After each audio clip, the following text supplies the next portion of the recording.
반갑습니다. 저는 미라코마인시에서 스마트 팩토리 사업부를 맡고 있는 이종원 전무입니다.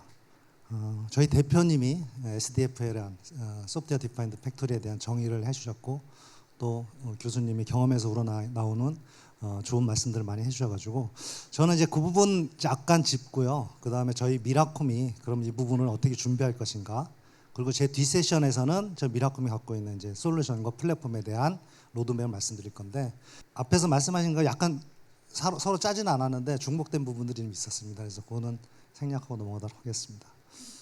항상 이런 생각을 합니다. 저희 이런 지금 쓰고 있는 스마트폰이 하드웨어일까 소프트웨어일까? 아마 대부분 지금은 소프트웨어에 더 많은 그 시간을 활용해서 사용을 하실 겁니다. 그래서 가만히 생각해 보니까 우리가 그동안 10년 전, 또 최근에 한 4년 전까지 스마트폰을 만들어 왔는데 다 시장에서 밀려나고 지금은 이제 사업을 안 하고 있는 거죠. 그 이유가 뭘까를 고민을 해봤습니다. 그래서 이렇게 잘 나가던 스마트폰 기업들도 시대의 변화, 또 환경의 변화에 빠르게 대처하지 못했던 부분들이 있지 않았을까 생각을 합니다.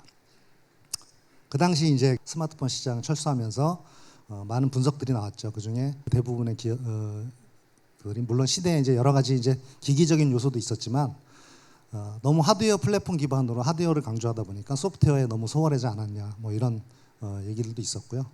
또 뭐 한동안은 뭐 그 소프트웨어가 제대로 업데이트가 안 되는 그런 문제도 있었고, 뭐 여러 가지 이제 문제들이 있었겠죠. 그래서 어쨌든 이제 스마트폰도 우리가 하드웨어로 알고 있던 것들이 소프트웨어로 진화하면서 지금 저희들이 잘 사용하고 있는 형태까지 이제 있다고 보여지고요. 아까 자동차 말씀하셨는데 저도 또 자동차 얘기를 합니다. 소프트웨어 디파인드 비클, 자동차 산업도 지금 패러다임이 변하고 있습니다. 이동과 주행 중심의 기계 중심의 내연 기관차, 대부분 이제 기계 위주로 해서 하드웨어 중심 구조로 돼 있죠. 그건 이제 마찬가지로 지금 점점 소프트웨어 중심 구조로 바뀌면서 탄소 중립이나 친환경에 대한 부분 요구에 의해서 친환경으로 바뀌고 있고요. 전기차나 그다음에 자율주행을 위한 진화, 그다음에 이동 공간 자체가 이제 그 운전이나 이동이 아니라 이제 엔터테인먼트 할 수 있는 그 정보 통신을 활용할 수 있는 그 서비스화, 그리고 그런 것들이 이제 다 최종 목표인 자율주행까지 그 진화를 하고 있는데, 그런 것들이 이제 플랫폼 기반으로 바뀌고 있는 상황입니다. 이게 여기에도 마찬가지로 소프트웨어 중심 구조로 바뀌고 있다는 거죠. 이거는 이제 영국의 SBD 오토모티브에서 그 조사한 리서치 기관에 조사한 내용인데요.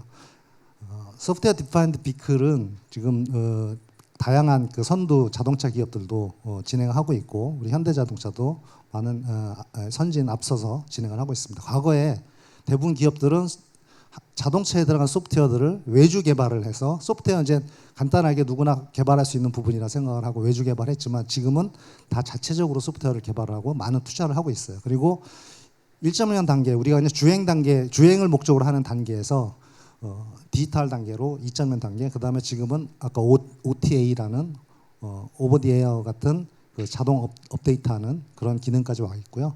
이제 소프트웨어로 하드웨어를 다 제어하겠다, 자동차를 제어하겠다는 단계까지 가고 있는데, 이게 3년 전 자료이기 때문에 지금은 조금 더 진화되어 있는 상태에 이를 거라 생각합니다. 제가 그럼 여기 지금까지 이제 스마트폰하고 자동차를 말씀드렸는데, 제조 산업은 좀 다르죠. 제조 현장은 좀 다를 거고, 더 많은 복잡한 일들이 있을 거고, 그래서 더 다양하고 더 좀 구조적으로도 고민을 좀 해야 될 부분들이 있는데, 또 공통 요소들도 있을 거라고 생각합니다. 그래서 그 제조 현장에는 그러면 어떻게 소프트웨어를 통해서 제조 현장을 변화시킬 것인가, 그거를 생각을 좀 하게 됩니다. 이미 이제 제조 현장들도 아까 연결을 얘기하셨어요. 커넥티비티를 얘기하셨고, 데이터를 얘기하셨고, AI를 얘기하셨는데, 똑같이 각종 레가시 시스템들을 갖고 계십니다. ERP, PLM, MES 같은. 그 중에 이제 MES 같은 경우 저희 미라콤이 주도적으로 많이 하는 사업입니다. 솔루션입니다. MES 같은 경우는 현장의 설비 데이터들과 연결을 통해서, IoT와 연결을 통해서 데이터를 체계적으로 수집해서 생산 활동에 지원을 할 수 있는 체계로 데이터 수집을 하고, MES가 전체 기준 정보 관리를 통해서 제조에 필요한 그 혁신에 필요한 개선에 필요한 데이터를 제공하고 의사결정할 수 있게끔 지원을 합니다. 그런 것들이 이제 그 이미 구축되어 있을 수도 있고, 지금 구축 단계에 계신 분들도 있을 텐데, 최근에 이제 그 ICT 신기술을 활용해서 뭔가 혁신을 하고자 하는 노력들이 있고요. 이제 거기에 중요하게 생각해야 될 부분들이 제조 업종마다 약간 특성들을 다 반영을 좀 해줘야 된다는 겁니다. 물론 같은 업종에서도 기업마다 다 다른 특성들을 갖고 있고요. 다행히 이제 저희가 미라콤 IC 같은 경우는 이제 제조 산업 중에 대부분의 산업들을 한 26개 업종을 다 경험을 좀 했고 많은 자산을 축적해 왔습니다.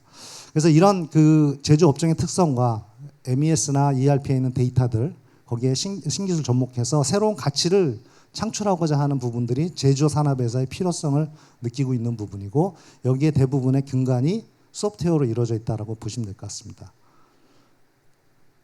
그래서 저희가 정의했던 우리 대표님도 정의했던 제조 환경의 모든 요소와 프로세스를 소프트웨어를 통해 정의, 제어, 최적화하는 차세대 제조 패러다임이다라고 말씀드렸고 스마트 팩토리의 최고 정점의 단계를 우리는 소프트웨어 디파인드 팩토리라는 걸로 정의를 했습니다. 다음은 이제 그러면 지금까지 뭐 비교를 했지만 제조 현장 기준으로 이제 앞으로 말씀드릴 건데 글로벌 제조 기업하고 글로벌 산업 자동화 벤더들도 좀 변화가 있다는 것을 알게 됐습니다. 그래서 짚어보고 제조 우리 기업들의 페인 포인트나 니즈를 한번 살펴보도록 하겠습니다. 뭐 잘 아시는 것이 제너럴 일렉트릭 같은 경우는 제트 엔진 제조 공정에 3D 프린터하고 IoT를 활용해서 설비 예지 보전을 이제 하고 있었고요. 당연히 이제 이 부분은 오래전부터 진행을 해왔었고 테슬라 같은 경우 아까 말씀하신 것처럼 새로운 이제 제조 혁신적인 기법을 통해서 제조 현장을 혁신을 했죠. 그래서 소프트웨어로 AGV를 제어하고 AGV를 통해서 생산을 하다 보니까 모듈 방식으로 바꾸고 그걸 통해서 다품종 소량생산이 가능한 구조를 만들어서 생산성 향상을 하고 있다고 합니다. 또 그 티센크루프 같은 엘리베이터 제조 회사도 대부분 제조만 하는 게 아니라 또 현장에 설치한 이후에 사후 서비스를 신기술인 이제 AR, VR을 활용해서 사후 서비스를 해서 서비스 고도화를 이루고 있습니다. 이런 선진 기업들도 이미 과거부터 새로운 신기술, ICT 신기술, 소프트웨어를 활용을 했고요. 글로벌 제조기업 탑티어에 있는 기업들입니다. HMI, 스카다 이런 쪽에 이제 전문 회사고 제조 회사들에서 필수 하드웨어들을 활용을 하는데요. 지멘스라든 독일의 지멘스, 그다음에 프랑스의 슈나이더 같은 회사들도 과거에는 이제 이런 하드웨어 중심으로 고객이 공장을 건설할 때 산업 자동화 기기를 공급하고 해왔던 기업들이 최근에는 이제 10년 전에 저희 캠스타라는 MES 소프트웨어 기업을 인수를 했습니다. 그리고 지멘스 같은 경우는 또 슈나이더도 인벤시스라는 HMI, MES 뭐 이런 전문 기업을 인수를 했고요. 또한 최근에는 이제 소프트웨어 플랫폼 기업들, 그 소프트웨어 개발 플랫폼 맨딕스, 뭐 소프트웨어 솔루션 기업인 아비바 같은 데를 인수를 했습니다. 이제 이런 회사들 하드웨어 중심 사업의 기업들이 산업 자동화 기업들이 소프트웨어를 사업을 강화하고 그를 통해서 뭔가 상호 호환을 강화해서 시장의 변화에 능동적으로 대처하고자 하는 활동들이 벌어지고 있다고 보여집니다. 이러한 것들이 왜 벌어질까요? 제가 우리 미라콤의 업력이 한 20년 되는데 20년 전부터 현장을 좀 다녀보면 현장 고객의 니즈나 페인 포인트를 많이 받아봤고 또 그걸 함께 개선하고자 노력을 했었는데 과거의 요구사항들하고 지금 요구사항들이 많이 바뀌었어요. 과거의 요구사항은 분량 많이 나는데 분량을 줄일 수 있는 방법, 설비가 자꾸 고장이 나는데 설비를 좀 빨리 조치하고 수리할 수 있는 방법, 뭐 고객 딜리버리를 잘 맞출 수 있는 방법, 여러 가지 이제 그런 요구사항들이었으면 최근의 요구사항들은 어떻게 하면 데이터를 잘 활용할 수 있는 환경을 만들 것이냐. 그래서 데이터 기반의 의사결정을 잘 할 수 있으면 좋겠다. 소프트웨어를 통해서 효율성을 좀 찾고 싶다. 또 어떤 기업은 아까 교수님 말씀하신 것처럼 설비를 자꾸 변경을 해야 되는데 그 설비 변경하는데 비용이 자꾸 든다. 그러니 소프트웨어로 어떻게 설비 변경 없이 자동 활용해서 뭔가 할 수 있는 방법이 있겠냐. 데이터 수집을 소프트웨어로 하고 그 수집된 데이터를 잘 활용해서 분석하고 싶다. 그러니까 대부분 이제 데이터와 소프트웨어를 말씀을 많이 하시는 거예요. 아직은 그렇게까지 이제 그 단계 준비가 안 되다 보니까 이제 이런 말씀들을 많이 하시고 있고요. 결국은 이제 그런 것들을 저희가 종합해서 분석해 보면 제조의 니즈는 지금 현재 제조의 니즈는 데이터를 활용해서 의사결정하고 싶다는 욕구가 굉장히 크고요. ICT 신기술도 적용해보고 싶다는 분들이 많아요. 그리고 뭔가 현장 혁신을 좀 해보고 싶다. 그 다음에 설비 예지 보장 같은 것들을 좀 ICT 신기술을 활용해서 하고 싶다. 그래서 설비 효율을 향상하고 싶다. 이런 것들을 보면 저희가 글로벌 벤더, 그 다음에 글로벌 고객들, 제조기업들, 그다음에 현장의 니즈들을 보고 저희가 앞으로 그러면 미라콤의 미래 전략은 어떻게 가져갈 것인가를 이제 고민하기 시작했습니다. 저희가 과거에 지금도 하고 있는 사업이죠. 소프트웨어 중심 저희 솔루션인 넥스플랜트 MES 플러스라는 MES 솔루션을 활용해서 그동안 제조 기업들 다양한 업종에서 저희 MES를 통해서 고객이 뭔가 그 가치를 창출할 수 있게끔 제공을 도와드렸고요. 이제 그러다 보니까 저희가 업종별로 다양한 특성과 공통성을 찾고 또 업종에 상관없이 솔루션에서 반영해야 될 것들과 업종에 특화된 기능들을 좀 우리가 반영해야 되겠다라는 것들이 이제 그 경험이 축적되고 그게 자산화가 돼 있습니다. 그래서 그런 부분들을 저희가 자산화시켜서 저희 그 기능에 넣고 있고요. 또 이제 최근에 저희가 현장에 가보면 작업자를 좀 무인화 또는 성인화하고 싶다라는 요구사항들이 있고 그런 걸 하기 위해서 제일 많이 검토하는 것들이 로봇이나 물류자동화 하드웨어들입니다. 그래서 그런 것들은 이미 반도체 전공정 같은 경우는 이제 거의 무인 자동화 다 돼 있듯이 분명히 이제 다른 업종에서도 많이 요구가 있을 거라 생각하고 저희도 준비를 하고 많은 구축을 하고 있습니다. 다행스럽게 저희가 삼성그룹에서 이미 100군데 이상에서 쓰고 있고 검증되어 있는 소프트웨어를 저희가 이제 같이 활용해서 쓸 수 있는 상황이 돼서 ACS, MCS, WCS 같은 소프트웨어를 저희가 같이 활용을 해서 저런 AGV나 로봇, OHT, 스테이커 크레인 같은 설비들을 제어를 해서 쉽게 단순히 지정된 위치만 이동하는 게 아니라 라인에 가보면 다양한 이동 경로를 해야 되고 또 같은 로봇끼리 또 움직이는 로봇이 AGV나 AMR이면 로봇끼리 서로 최적의 이동 경로로 움직이고 설비 상태를 보고 설비가 이제 작업이 끝날 것 같다. 그럼 미리 가서 대기해서 다음 공정까지 움직여주고 하는 것들이 사실은 하드웨어 스스로 할 수 있는 게 아니라 이런 제어 소프트웨어하고 그 제어 소프트웨어가 움직이게 할 수 있는 그 MES라는 실시간으로 데이터 생산의 현장의 정보를 파악하고 있는 시스템을 저희가 갖고 있기 때문에 그걸 중간에서 ACS나 MCS나 WCS가 제어할 수 있는 체계를 갖게 됐습니다. 그래서 이거는 이미 이제 저희가 고객한테 공급하고 있는 상황이고요. 여기에 이제 지금 앞으로는 ICT 신기술, AI나 디지털 트윈, AR, VR 같은 신기술을 접목해서 가겠다라고 하고 있고 지금 연구소에서 많은 연구를 하고 있습니다. 이걸 전반적으로 저희는 현장 OT부터 업종 노하우, 소프트웨어, 자동화 설비, 최신 ICT 신기술을 다 묶어서 플랫폼 기반으로 앞으로는 소프트웨어 디파인드 팩토리의 도구로서 활용을 하겠다라고 생각을 했습니다.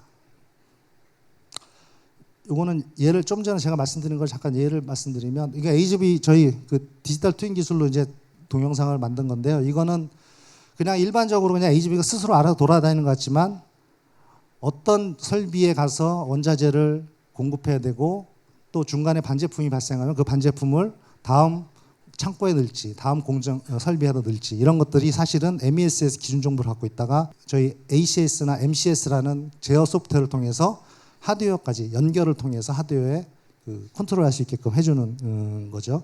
이게 이제 만약에 한 라인 내에 세네 대 있고 뭐 10대 미만의 AGV가 있다 그러면 얼마든지 그냥 운영이 가능할 겁니다. 근데 이게 10대가 넘어가고 또 서로 다른 메이커, 예를 들어서 중량물이 다른 AGV를 쓰게 되면 또 다른 업체의 메이커의 AGV를 써야 되는데 서로 다른 하드웨어들을 또 컨트롤해야 된다 그러면 그거를 표준화하고 또 그거를 제어할 수 있는 환경 자체가 필요하게 됩니다. 그래서 저희 미라콤이 이제 그런 부분을 준비를 하고 있고요. 반도체 전공정 같은 경우 많이 뉴스에서 많이 보는 것처럼 스토커라는 데에 웨이퍼를 푸비라는 그 캐리어를 통해서 저장을 하고 그거를 공정 설비에다가 바로 그 비클을 저런 OHT라는 오버헤드 트랜스퍼를 통해서 비클에다가 실어서 설비에 로딩까지 시켜주는 설비 장치죠. 뭐 이미 이제 반도체에서는 30년 전부터 썼고 지금 거의 라인의 저 이송에 대한 부분은 작업자가 없다고 보시면 되고요.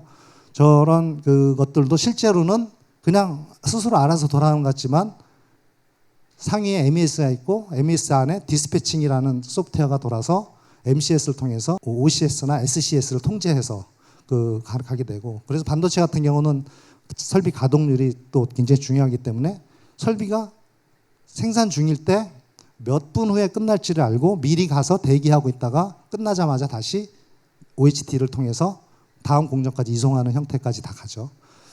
마찬가지로 이제 생산 설비 자체도 이거는 반도체 후공정에서 쓰고 있는 와이어 본더 장비인데요. 웨이퍼 칩을 잘라서 그 PCB 기판에 연결을 하는 전극을 연결하는 건데 대부분 이제 와이어 본딩 하기 위해서는 본딩 맵이라는 것들을 갖고 있습니다. 그래서 본딩 맵을 작업자가 로딩해서 결과를 가지고 비교를 하고 하는 건데 이거를 자동화해서 실제 이제 MES나 저희 설비 온라인 소프트웨어를 통해서 맵을 자동으로 컨트롤해주고 로딩해주고 골든 레시피하고 비교를 해서 혹시 스펙이 벗어나면 알람을 주고 바로 분석 데이터를 제공할 수 있는 체계로 가고 있습니다. 그래서 이런 것들이 겉으로 보기에는 설비가 알아서 하고 있고 뭐 그런 것 같지만 이미 이런 저희 소프트웨어 인프라 환경들을 제공하고 있다는 겁니다. 그래서 근데 이제 저희가 고민하는 거는 로봇도 종류가 너무 많고 스토커도 종류가 많고 뭐 그렇지만 그런 것들이 그럼 과연 어떻게 제조 환경이 소프트웨어로 통제될 수 있는 환경을 할 거냐라고 고민을 해보면 표준화가 좀 많이 필요하겠다는 생각을 합니다. 그래서 저희는 이미 반도체 설비 같은 경우나 일반 설비들은 셈이라는 협회에서 섹잼이라는 표준 프로토콜을 만들고 그거를 제정을 하고 하는 데 있어서 저희가 리딩을 하고 같이 참여를 하고 있어요. 그래서 저희 MC라는 소프트웨어가 이제 그런 걸 통해서 설비를 연결하고 설비로 데이터 수집했을 때 표준화를 통해서 하고 그럼 설비가 반도체 아니 요즘 2차 전지도 많이 하니까 수백 대의 설비들이 다 섹션 프로토콜을 통해서 저희랑 통신하게 되고 PLC도 마찬가지로 요즘은 OPC라는 통신 프로토콜을 활용해서 하게 됩니다. 근데 이제 이런 반송 설비들은 또 이제 이런 표준화가 좀 필요한 상황입니다. 그래서 저희가 일단은 MCS, WCS까지는 어느 하드웨어까지 다 통제가 되게끔 하는데 거기 안에 들어간 SCS, CCS 이런 것들은 하드웨어에 많이 종속돼 있죠. 그래서 이제 그런 부분들은 저희가 ACS 같은 부분은 서로 다른 AGV의 통신 컨트롤러를 표준화하고 통합하는 작업부터 진행을 하고 있습니다. 그래서 앞으로도 좀 물론 더 완전히 소프트웨어로 현장을 제어하기 위해서는 저희뿐만 아니라 업계 노력이 필요할 것 같고요. 그런 부분을 위해서 저희도 노력을 좀 하도록 하겠습니다. 그런 것들이 저희가 오른쪽에 보시는 넥스플랜트 MES 플러스라는 소프트웨어와 하이웨이 원원이 미드웨어가 있고요. 나머지 소프트웨어를 활용해서 현장에 커넥티비티를 하고 데이터를 이제 취득하고 또 그거를 활용할 수 있는 체계로 만들어주고 있습니다. 마지막 장표입니다. 저희가 갖고 있는 솔루션 라인업을 다 정리한 건데요. 기본적으로 이제 현장이 바뀌기 위해서는 그냥 무턱대거나 설비에서 데이터 수집할래 이런 게 아니라 제대로 된 계획을 잡고 전략을 짜고 해야 됩니다. 기업들도. 그래서 저희는 이제 프로세스 이노베이션 컨설팅 또 마스터 플랜을 잡아주는 컨설팅을 하고 있고요.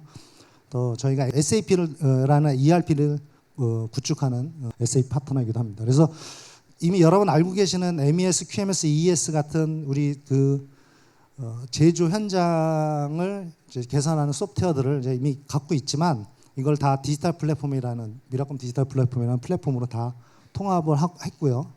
오른쪽에 보시면 이제 OT 영역이 있습니다. 오퍼레이션 테크놀로지 영역에 설비 온라인 설비들, 그다음에 설비를 컨트롤하는 현장 디바이스들, 자동화 설비 이런 것들을 다 저희가 함께 공급을 하고 표준화하고 있는 작업들을 하고 있고 또 이거를 MES하고 연계할 때는 저희 미드웨어, MOM이라는 미드웨어, 하이웨이 원화를 통해서 연계할 수 있는 체계를 만들었고 전체적으로 클라우드 환경에서 제공할 수 있게끔 클라우드 네이티브 기술로 적용을 해놨습니다. 근데 이제 저희가 더 고민스러운 건 밑에 보시는 이제 옅은 파란색 파트너 솔루션들인데요. 파트너 솔루션도 저희가 PLM, APS, FEMS 같은 소프트웨어들을 같이 이제 협업을 하고 있고 딜리버리를 하고 있습니다. 근데 이제 신기술에 대한 부분을 적용을 하고 있는 과정인데 저희가 신기술을 적용할 때 저희 미라콤 플랫폼을 만드는 이유는 현장에 MES라는 게 있고 없고에 따라서 데이터를 해석할 때 다릅니다. 이미 MES라는 거는 메타데이터 표준화가 돼 있다고 보시면 돼요. 왜냐하면 모든 데이터가 발생할 때 언제 어느 현장에 어느 라인에서 어느 설비가 어떤 제품을 생산할 때 어떤 라트로 어떤 파라미터 셋으로 어떤 조건값으로 이걸 다 갖고 있지 않습니까? 근데 그러면 이제 AI로 데이터를 뭔가 취득해서 분석을 하고 싶을 때 필요하면 레이블링도 해야 되고 데이터 리터러시 체계를 확보를 해야 되는데 이미 저희는 MES 안에 그런 연관관계의 데이터들을 다 보유를 하고 있습니다. 그래서 그런 데이터들을 활용해서 AI 분석하고 ML 분석할 수 있는 체계를 좀 제공하고 있으니 여러 파트너들하고 협업을 통해서 제조 현장에 필요한 부분들을 저희 MES가 깔려 있으면 MES를 통해서 같이 진행하면 좋겠다는 생각을 합니다. 마지막으로 저 다음 시간에 이제 이영수 소장이 이 미라콘 플랫폼에 대한 좀 더 상세한 로드맵을 말씀드릴 겁니다. 그래서 저희가 궁극적으로는 이제 그동안 스마트 팩토리를 위해서 진행을 하면서 마지막 단계까지 가고자 하는 노력에 그 소프트웨어 디파인 팩토리를 적용을 하고 싶고, 그런 부분을 준비하기 위해서 미라콤이 만든 플랫폼 MDP로 활용해서 좀 여러분들한테 앞으로 함께 그 최고의 완성 단계인 스마트 팩토리를 좀 만들고자 합니다. 이상 제 말씀 드려서 감사합니다.